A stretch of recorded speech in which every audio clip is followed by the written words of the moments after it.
Hadirin jamaah Jumat rahimakumullah, dalam kesempatan siang yang berbahagia ini saya hanya ingin bercerita tentang nasib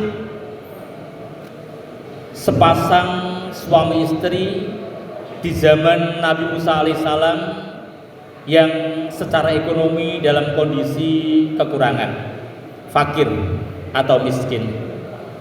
Suatu ketika pada zaman Nabi Musa saat itu ada sepasang suami istri yang hidup dalam kekurangan.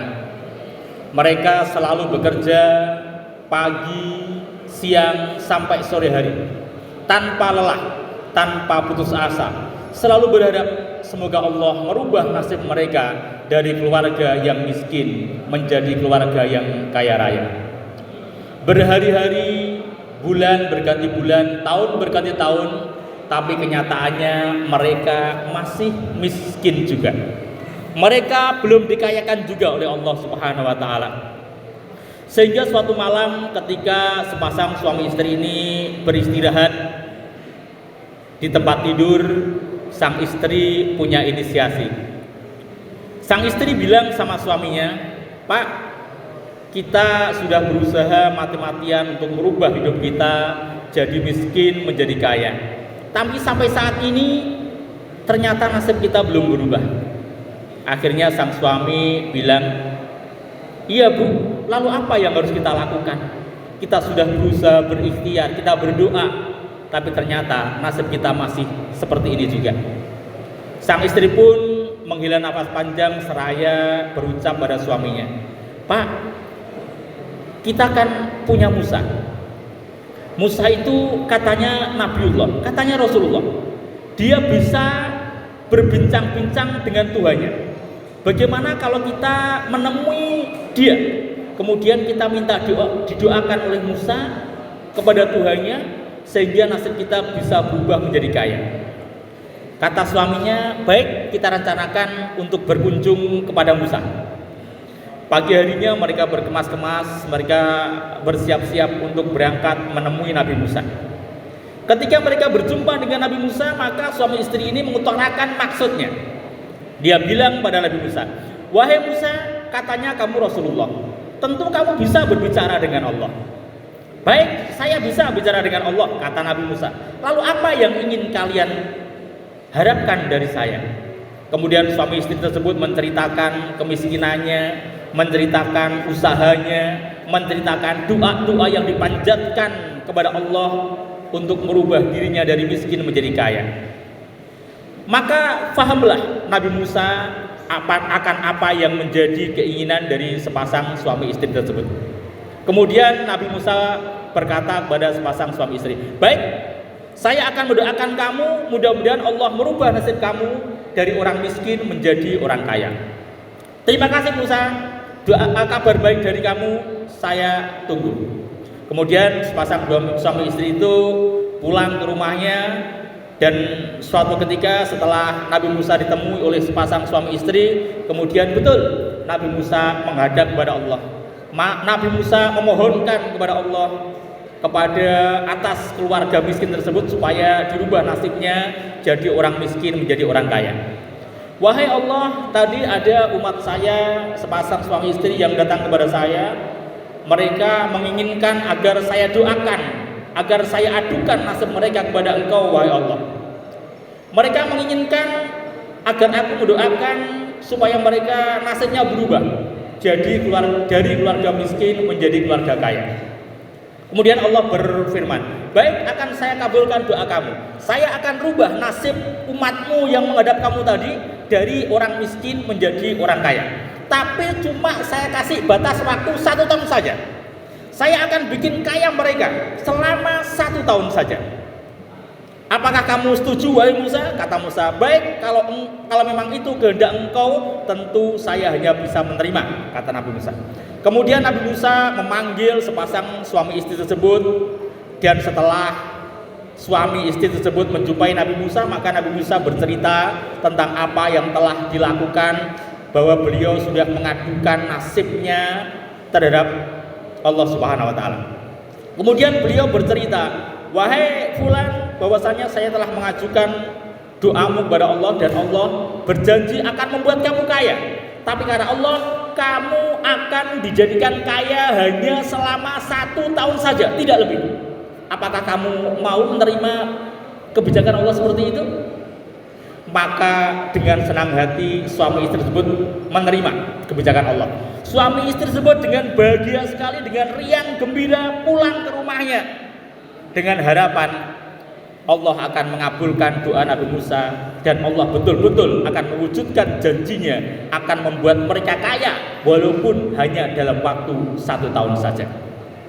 Hari berganti hari, kemudian Allah memberikan rizki dari berbagai sudut kepada keluarga tersebut.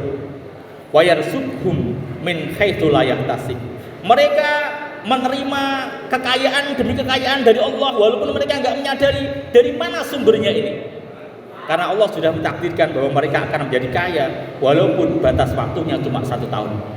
Setelah mereka kaya, suami istri tersebut dalam sebuah pembaringan ketika mereka mau istirahat tidur bercakap-cakap lagi. Pak, kita sudah jadi orang kaya. Alhamdulillah, semuanya sudah kita miliki. Kita sudah hidup berkecukupan. Tidak ada kata-kata miring dari siapapun tentang nasib kita. Kemudian sang bapak bilang, iya bu, kita sudah menjadi kaya. Lalu apa sekarang yang harus kita lakukan? Kata bapaknya. Ibunya bilang, sekarang kita harus memanfaatkan harta kita ini seluas-luasnya. Mumpung kita dijadikan kaya oleh Allah, mumpung 1 tahun belum berlalu Pak, sekarang mari kita sedekahkan, mari kita buat kotak amal untuk semua orang yang sekiranya akan mendekat pada kita. Baik Bu, deal, kita akan sedekah, kita akan infak sebanyak-banyaknya. Toh nanti setahun kemudian kita juga akan dimiskinkan kembali oleh Allah. Pada saat itu keluarga tersebut membeli sebidang tanah tepat di jalan raya, kemudian membangun gedung, membangun gudang, di mana gudang tersebut dikasih 7 pintu. Siapapun boleh datang ke gudang itu untuk menikmati harta mereka. Pagi, siang, malam mereka disibukkan untuk bersedekah. Pagi, siang, malam mereka disibukkan untuk berinfak, melayani orang-orang fakir miskin untuk mendapatkan rizki dari apa yang dia miliki. Sebulan, 2 bulan, 3 bulan, gak terasa, maka datanglah waktu 1 tahun. Ternyata ketika sudah 1 tahun, mereka belum miskin-miskin juga. Mereka masih kaya-kaya juga. Mereka masih bersedekah, berinfak pada semua orang yang datang ke situ. Nabi Musa yang heran. Sepasang suami istri tersebut tidak menyadari kalau 1 tahun sudah berlalu. Tapi Nabi Musa yang heran. Loh, orang ini katanya Allah 1 tahun sudah akan dimiskinkan, tapi kok sekarang belum miskin-miskin juga. Kemudian Nabi Musa madul pada Allah. Ya Allah, kemarin tahun lalu kamu berjanji, engkau berjanji katanya akan memiskinkan orang ini setelah 1 tahun. Engkau telah berjanji katanya orang ini akan engkau kayakan dalam waktu 1 tahun. Sekarang sudah lebih dari 1 tahun ya Allah. Apa jawab Allah? Kamu lihat sendiri Musa, saya mengayakan mereka dengan membuka 1 pintu rizki saya. Tapi coba kamu lihat, mereka membuka 7 pintu rizki mereka untuk diinfakkan kepada orang-orang yang ada di sekitar mereka. Saya malu Musa, kalau saya harus menghentikan kekayaan mereka, saya malu. Karena untuk membuat mereka kaya, saya cuma membuka 1 pintu rizki saya. Sementara lihat, mereka membuka 7 pintu rizki untuk orang-orang di sekitar saya. Saya malu. Ini adalah sebuah cerita, ini adalah sebuah kisah di mana Allah mengayakan keluarga tersebut walaupun janjinya cuma 1 tahun, tapi ternyata tidak berhenti sampai 1 tahun. Kenapa? Karena takdir Allah yang menentukan mereka kaya 1 tahun itu ternyata berubah ketika melihat mereka berinfak dan bersedekah. Maka wajarlah kalau ada ajaran tentang sedekah yang berbunyi as-shadaqatu tadfa'ul bala. Sedekah itu bisa menghilangkan bala. Sedekah bisa menghentikan atau merubah takdir yang telah ditentukan oleh Allah Subhanahu wa taala. Untuk itu, wahai para hadirin sekalian yang dirahmati Allah Subhanahu wa taala, marilah kita jadikan iktibar contoh dari cerita ini betapa mulianya orang yang bersedekah. Bahkan Allah pun malu kepada hambanya yang gemar bersedekah. Ketika Allah mentakdirkan atau menetapkan takdirnya untuk mengkayai orang tersebut dalam waktu 1 tahun, ternyata sedekah yang mereka keluarkan mampu merubah takdir Allah sehingga kekayaan mereka tidak berhenti sampai dalam waktu 1 tahun. Untuk itu, ketika kita ingin membuat Allah malu dengan kita, malu dengan apa yang kita lakukan, maka perbanyaklah untuk berinfak dan bersedekah. Khusus untuk anak-anakku sekalian, sekarang adalah hari Jumat. Hari Jumat ini adalah waktu di mana kalian nanti melalui ketua kelasnya yang akan menyetorkan infak hariannya kepada bendahara yang memegang atau mengurusi tentang masalah tersebut. Jangan ragu untuk bersedekah, jangan iman untuk bersedekah, karena dari kisah tersebut sedekah tidak menghilangkan atau mengurangi kekayaan kita dan orang tua kalian, tapi justru akan membuat sumber rezeki itu akan datang tanpa henti-henti. Barakallahu li wa lakum fil Qur'anil azim wa nafa'ani wa iyyakum bima fihi minal ayati wadh dzikril hakim. Aqulu qouli hadza wa astaghfirullah li wa lakum wa li jami'il muslimin fastaghfiru innahu huwal ghafurur rahim.